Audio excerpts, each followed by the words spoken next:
বছর যেহেতু অভ্যাস করছেন আরো 2 মাস আশা করি 17 বছর থেকে অনেক কম। না সিরিয়াসলি বিষয়টা একটু ভাবেন। দেখেন আজকে এই ব্রিজের সঙ্গে কি কারণে তোমরা আজকে পথ অবরোধে বইছো? অ্যাকচুয়ালি আমরা সবাই চালিতাছড়ি গ্রামবাসী, হ্যাঁ, তো চালিতাছড়ি গ্রামবাসীর নাতে আমরা এই যে অসম্পূর্ণ বৃষ্টি চালিতাছড়ি হরিণা যে যোগাযোগ আছে বৃষ্টির উপর দিয়ে যে যোগাযোগ হচ্ছে এতদিন ধরে, তো ওই বৃষ্টি নির্মাণ করার এখন অবধি 17 বছর সম্পূর্ণ হয়ে গেছে, এখনো অবধি ওই বৃষ্টি সম্পূর্ণভাবে নির্মাণ করা হয়নি এবং 0.5% হয়েছে।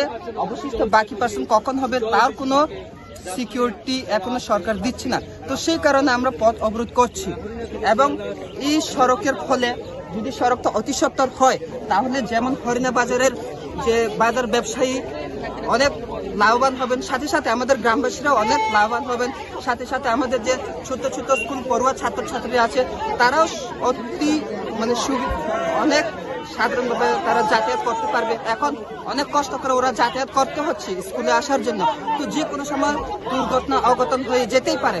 সেই কারণে আমরা চাইছি রাজ্য সরকারের নিকট অতি সত্বর যাতে এই হরিণা চালিতাছড়ি বৃষ্টিকে সম্পূর্ণ করা হয়। চালিতাছড়ি নিবাসী আমি। আজকে এখানে আপনারা জাতীয় সড়কে বসেন? হ্যাঁ, আমরা বসি আজকে জাতীয় সড়কে বসি। আমরা এই যে ব্রিজটা আপনারা দেখেছেন মনোনদী হরিণা মনোনদীর পাশে যে ব্রিজটা, সেটা 2007 থেকে শুরু হয়েছে, আজকে 2024। আমাদেরকে এত বছর ধরে বঞ্চিত করেছে। আজকে স্কুল স্টুডেন্ট যে নার্সারি স্টুডেন্ট এবার মনোনদীদের তলিয়ে যেতে হচ্ছে, কারণ আপনারা দেখেছেন আমরা কত দুর্যোগ। এই আজকের একটা রুগীকে 10 কিলোমিটার নিয়ে মনোবাজার থেকে নিয়ে আসতে হচ্ছে, যাতায়াতের ব্যবস্থা নাই।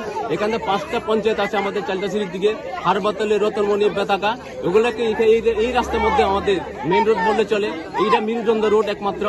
এই জন্য আমরা আজকে বাধ্য হয়েছে 17 বছর পর্যন্ত আমরা অপেক্ষা করেছি, আর মানে আমাদের ধৈর্য বাদ দিয়ে গেছে, আর আমরা এই রাস্তায় ঢুকে ছাড়া আমাদের আর উপায় নেই।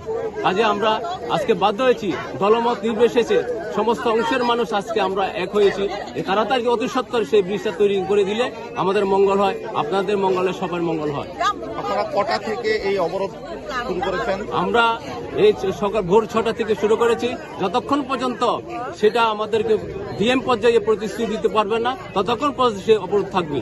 এখন পর্যন্ত প্রশাসনের তরফ থেকে কোন রকম কেউ কি এসে যোগাযোগ করেছে? না, এখন পর্যন্ত আমাদের প্রশাসন লোক দেখতে পায় নাই, শুধু একমাত্র এই আপনার ওই পিএস পর্যায়ে পুলিশ যে এটা অফিসার ওনার সাথে দেওয়া হয়েছে, কিন্তু যেখানে আমাদের জনপ্রতিনিধি বলতে যেটা সেটা এখনো পর্যন্ত আমাদের আসছে না।